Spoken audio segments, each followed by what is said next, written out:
Hello students. आज हम एक और पोएम डिस्कस कर रहे हैं क्लास 12th के लिए for the sake of revision purpose. और अगर आप ये वीडियो सुनने के बाद उस पोएम को पढ़ेंगे और एक बार उसको देखेंगे तो आपको वो पूरी तरह से समझ में आ जाएगी। पोएम का टाइटल है कीपिंग क्वाइट। कुछ स्टूडेंट्स ने मुझे रिक्वेस्ट की थी कि इसको डिस्कस करें। कीपिंग क्वाइट जो इसका जो राइटर है, जो पोइट है, वो है पैब्लो नरूदा।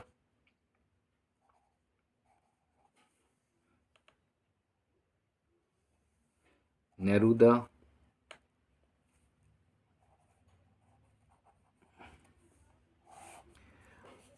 फिर से एक बार बहुत ही डीप पोएम है, काफ़ी कुछ कहती है। और इस पोएम को जब भी मैं स्टार्ट करता हूँ, मुझे जो रजनीश थे, आचार्य रजनीश, उनकी कुछ लाइंस याद आती हैं। वो ये थी कि उन्होंने एक बार लिखा था कि नो मेडिटेशन,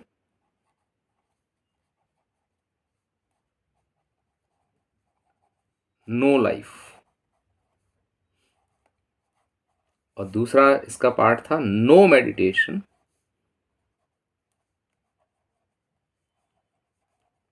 नो लाइफ।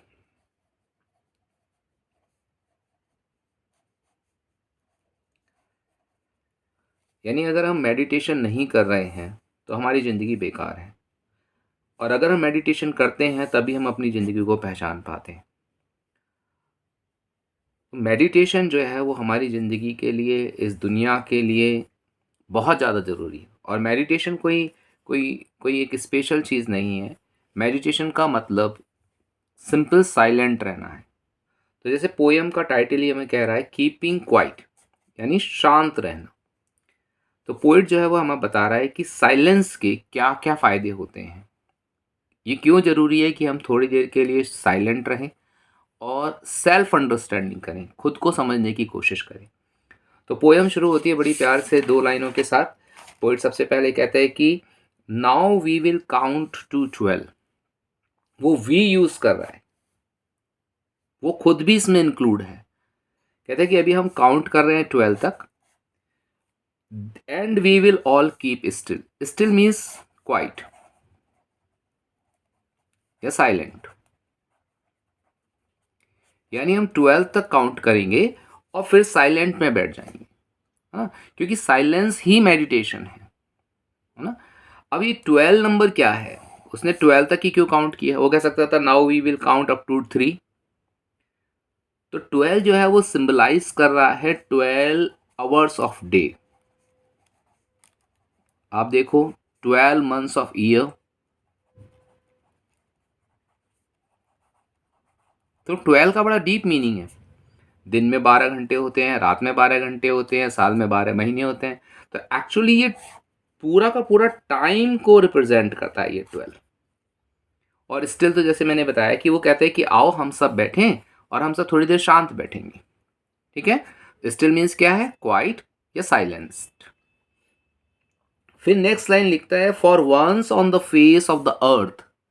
अब ये कह सकता था कि for once on the earth, है ना, कि भाई धरती पर, लेकिन ये वर्ड आया फेस ऑफ द अर्थ। और फेस ऑफ द अर्थ किसको रिप्रेजेंट कर रहा है भाई? फेस ऑफ द अर्थ क्या होता है? तो फेस ऑफ द अर्थ का मतलब है different countries, various countries and continents, है ना। बहुत सारी कंट्रीज हैं हमारे अर्थ पे। तो वो सबको कह रहा है, सभी देशवासियों को, सभी कॉन्टिनेंट्स को, सबको वो एक तरह से क्या कर रहा है? अर्ज कर रहा है ना, कि ये काम एक को नहीं करना है, हम सबको मिलके करना है। तो for once on the face of the earth let's not speak in any language.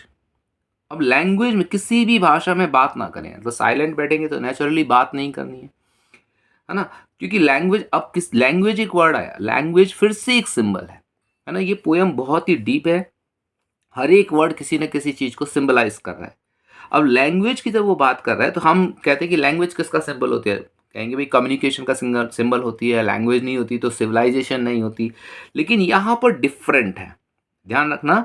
यहाँ पर लैंग्वेज जो है वो सिंबलाइज करती है बैरियर को, रीजन को, क्वारल को, डिस्प्यूट्स को, है ना। जब हम बोलते हैं तभी तभी हमारे बीच में क्या होते हैं? हमारे बीच में डिस्प्यूट्स होते हैं। ओके, हमारे बीच में क्या होते हैं? डिफरेंसेस पैदा होते हैं, है ना। हम रीजन करने लग जाते हैं चीज़ों को। कि भाई मैं सही हूं तुम गलत हो। ये कब होता है? जब हम बोलना शुरू करते हैं। तो language is actually a barrier. Language stands for disputes, for quarrels, for differences. Okay, इन चीजों के लिए वो लैंग्वेज को स्टैंड करता है। छोटे मोटे झगड़े शुरू हो गए, बोलना शुरू करो, झगड़े शुरू हो जाते हैं।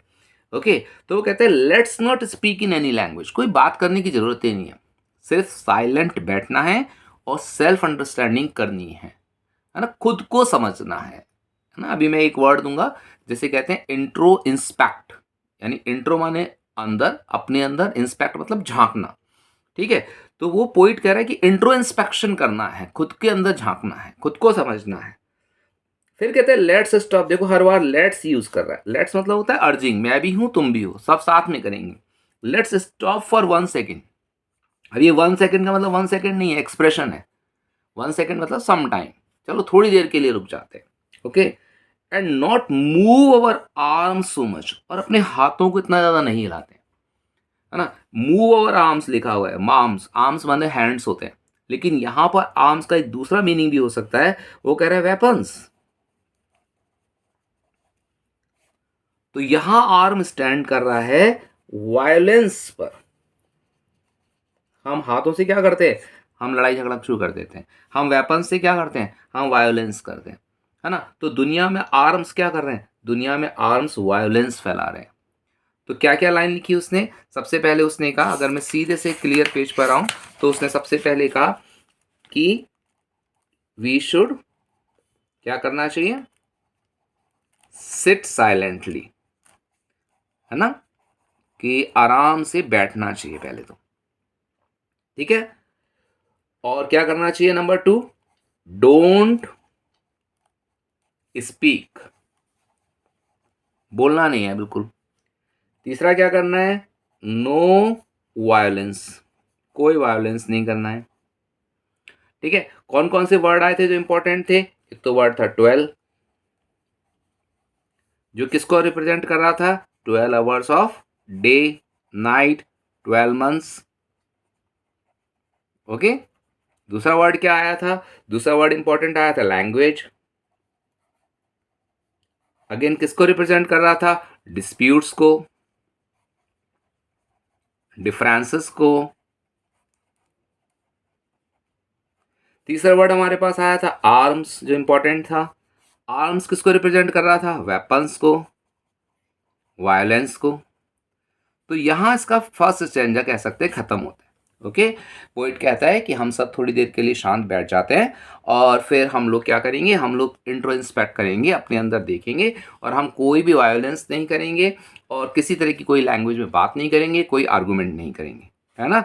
लैंग्वेज, एक बात और लिख देता हूँ, आर्गूमेंट्स, है ना। आर्गूमेंट्स करते हैं हम लोग, और आर्गूमेंट्स किस में बदल जाते हैं? डिस्प्यूट्स में बदल जाते हैं, डिफरेंसेस में बदल जाते हैं। ठीक है, तो ये इसका फर्स्ट स्टैंजा हुआ। इसके बाद स्टैंजा चेंज हो जाता है, और वो चेंज करके स्टैंजा को लिखता है, it would be an exotic movement. अगर हम ऐसा नहीं करेंगे ना, अगर हम लैंग्वेज में बात नहीं करेंगे, अगर हम वायोलेंस नहीं करेंगे, अगर हम आर्गूमेंट नहीं करेंगे, तो वो कैसा मूवमेंट हो जाएगा? वो एक्सोटिक मूवमेंट हो जाएगा, है ना। एक्सोटिक को हम लिख सकते हैं ब्यूटिफुल। बहुत सारे वर्ड होते हैं, बट ब्यूटीफुल सबसे इजी वर्ड है इसके लिए, है ना। Beautiful movement, perfect movement, moment of solace कह सकते हैं, मोमेंट ऑफ एस्टसी कह सकते हैं, मोमेंट ऑफ हैप्पीनेस कह सकते हैं, और वो भी इंटरनल हैप्पीनेस। तो जब हम ये सब नहीं करेंगे, तो वो जो क्षण होगा ना, ऐसा क्षण जब सब बैठे हुए हैं और सब बस प्यार से बैठे हुए हैं और सोच रहे हैं, अपने आप में अंदर झांक रहे हैं, वो एक बहुत ही प्यारा सा मोमेंट होगा। क्या होगा उस मोमेंट में? उस मोमेंट में किसी तरह का कोई रश नहीं होगा। रश मतलब हरी नहीं होगी, टेंशन नहीं होगी। ठीक है, विदाउट इंजन्स होगा। अब इंजन्स फिर से एक वर्ड आ गया जो बहुत सारी चीजों को रिप्रेजेंट करता है। इंजन्स हमारे डेवलपमेंट को रिप्रेजेंट करता है, इंजन्स हमारे नॉइज को रिप्रेजेंट करता है ना। दुनिया में सिर्फ आवाज ही आवाज हो रही है। दूसरा, इंजन्स हमारे किसको रिप्रेजेंट करता है? पोल्यूशन को रिप्रेजेंट करता है। तो वो मोमेंट जब हम शांत बैठे हुए हैं, ना तो हमारे दिमाग में कोई टेंशन चल रही है, ना हमें किसी बात की जल्दी है, ओके, और ना ही कोई पोल्यूशन है, ना ही कोई आवाज है, ओके, ना ही कोई डेवलपमेंट ऐसा जो जिसे कहते हैं ना कैट रेस हो रही है। We would all be together, बस उस समय तो हम सब क्या फील करेंगे, हम सब यूनाइटेड फील करेंगे, है ना। हम सब क्या फील करेंगे, यूनाइटेड, टुगेदरनेस, ब्रदरहुड फील करेंगे, भाईचारा सब में दिखाई देगा जब जब सब कुछ शांत हो जाएगा, ठीक है ना। और ये मोमेंट कैसा होगा, सडन स्ट्रेंजनेस, बहुत इंपॉर्टेंट फ्रेज है ये, सडन स्ट्रेंजनेस।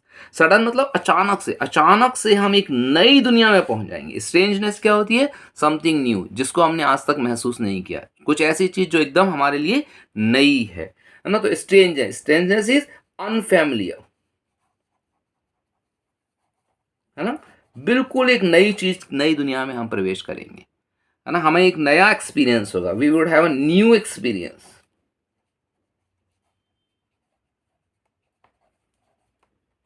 ठीक है। सडन क्यों होगा, सडन क्योंकि अचानक से, इससे पहले तो हमने सोचा नहीं था, अचानक से हम मेडिटेशन करना शुरू करेंगे और मेडिटेशन करते समय हमें रियलाइज होगा कि हम तो बहुत गलती कर रहे हैं। अचानक से सारी दुनिया जो है वो अच्छा अच्छा सोचेगी, ब्रदरहुड में चले जाएंगे, सबको पता चल जाएगा कि हम सब एक हैं। और ये मोमेंट जो है वो बहुत ही प्यारा सा मोमेंट होगा, जिसको हम कहेंगे moment of exoticness, moment of ecstasy, moment of happiness, moment of beauty। Okay. इसके बाद एक और छोटा सा स्टैंजा देखेंगे इस पार्ट में, जो कि इस पेज का जो फर्स्ट पेज है हमारा, उसका लास्ट स्टैंजा है। अगर हम देखें ना पोएम को, तो ये हमारा था, now we will count up to 12 and we will all keep still for once on the face of the earth, let's not speak in any language, let's stop for 1 second and not move our arms so much, it would be an exotic moment, without rush, without engines, we would all be together in a strange, sudden strangeness. फिर इसके बाद ये 4 लाइनें और करेंगे, है ना। तो क्या कह रहे हैं इन 4 लाइनों में, वो कहते हैं fisherman, fisherman in the cold sea would not harm whales, है ना। फिशरमैन, अब फिशरमैन को कहते हैं कि फिशरमैन जो है ना वो सी में वेल्स को हार्म नहीं पहुंचाएंगे। पोयम हमेशा सिंबॉलिक होती है, पोयम में हर एक चीज का प्रतीक होती है। तो फिशरमैन, सारी फिशरमैन है हम सब, है ना। हम सब क्या क्या कर रहे हैं, हम सब के सब एनवायरनमेंट को नुकसान पहुंचा रहे हैं। तो फिशरमैन एक्चुअली हंटर्स हैं, या हम लोग हैं, सारे लोगों को वो रिप्रेजेंट कर रहा है, जो क्या कर रहे हैं, कोल्ड सी, सी कैसा है, वर्ल्ड जो है ना कोल्ड है, कोई इमोशंस नहीं है, विदाउट इमोशंस है, without love, without emotions. Coldness कहता है ना, ये तो बिल्कुल ठंडा आदमी है, मतलब इसके अंदर प्यार भी नहीं है, इसके अंदर कोई इमोशंस भी नहीं है ना, इस तरह से है। और हार्म वेल्स, हम सब किसको नुकसान पहुंचा रहा है, whales. Whales actually innocent animals को रिप्रेजेंट कर रहे हैं, इनोसेंट क्रिएचर्स को रिप्रेजेंट कर रहे हैं। हम सब ऐसे ही दुनिया में जो जो मासूम जानवर हैं, या जो मासूम नेचर है हमारी, उसको हम हार्म कर रहे हैं, है ना। तो वो कहते हैं कि जब हम साइलेंट रहेंगे तो हंटर्स जो है वो इसको हार्म नहीं करेंगे, यानी हम एनवायरनमेंट को नुकसान नहीं पहुंचाएंगे, है ना। Our environment will be safe, ठीक है। तो फिशरमैन क्या वर्ड आया, हंटर्स, है ना। कोल्ड सी क्या आया, the world without emotions. Whales क्या आए, इनोसेंट क्रिएचर्स। और नेक्स्ट की 2 लाइन देखो, एंड मैन गैदरिंग सॉल्ट, और वो इंसान जो सॉल्ट गैदर कर रहा है। अब जो लोग सॉल्ट गैदर करते हैं वो बहुत ही बुरी तरह से, उनके हाथ जो है वो हर्ट हो जाते हैं, है ना, वो घायल हो जाते हैं। लेकिन क्योंकि उन्हें पैसे लेने हैं, क्योंकि उनके पास कोई दूसरा ऑप्शन नहीं होता, इसलिए वो अपने दर्द को महसूस ही नहीं करते। तो वो कहते हैं कि man gathering salt would look at his hurt hands. उस मोमेंट पे जब वो अकेला होगा, जब वो शांत बैठा होगा, तब उसे अपने हर्ट हैंड्स दिखाई देंगे। We will realise our sufferings, हम अपने दुखों को ही भूल चुके हैं।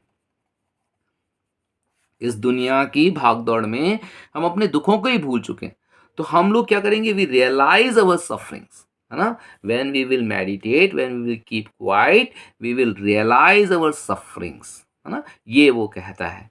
तो पूरा अगर हम समराइज करें तो क्या कह रहा है वो, सबसे पहले वो कह रहा है कि हम साइलेंटली बैठेंगे। नेक्स्ट 2 लाइन बोल रहा हूँ, जो जो इंपॉर्टेंट वर्ड्स आए थे बिल्कुल याद रखेंगे हम लोग। पहला आया था एग्जॉटिक मोमेंट, ठीक है, बिल्कुल याद रखेंगे इसको, बहुत इंपॉर्टेंट वर्ड है।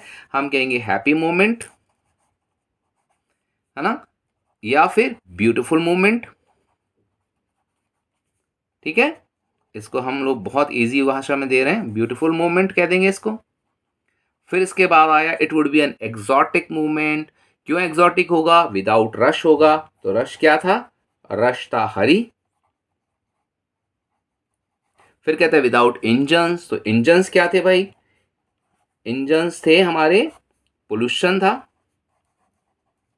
है ना, नॉइज को रिप्रेजेंट कर रहे थे ये, है ना। फिर इसके बाद आता है कि it would be a sudden strangeness, है ना, एक नई स्ट्रेंजनेस आएगी हमारे अंदर। वो क्यों आएगी?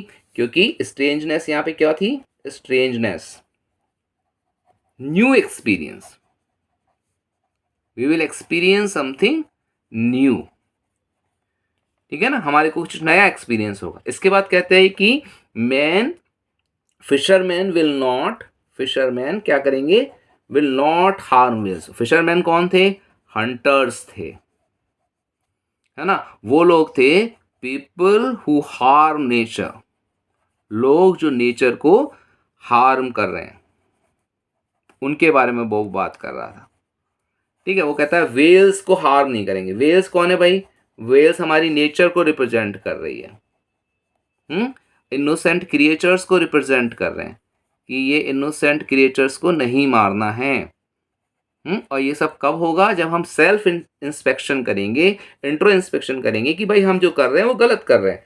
फिर कहते हैं मैन गैदरिंग सॉल्ट, है ना, मैन गैदरिंग सॉल्ट। अब ये एक आदमी है, लेकिन ये सबको रिप्रेजेंट कर रहा है। किसको रिप्रेजेंट कर रहा है? लेबर्स को रिप्रेजेंट कर रहा है ना, जो कि दिन भर काम करते रहते हैं, लेकिन उन्हें अपनी सफरिंग्स का, अपने दर्द का एहसास ही नहीं होता। वो कहते हैं they will see their hurt hands. Hurt hands क्या है? सफरिंग्स, है ना, वो अपनी सफरिंग्स को, अपने पेन को रियलाइज करेंगे। They will realise their pain. Okay, when they will realize their pain, they will realize that it is not right for them. Okay, so it is the first part of the poem. In the second part, we will see the next lines of this poem. Thank you.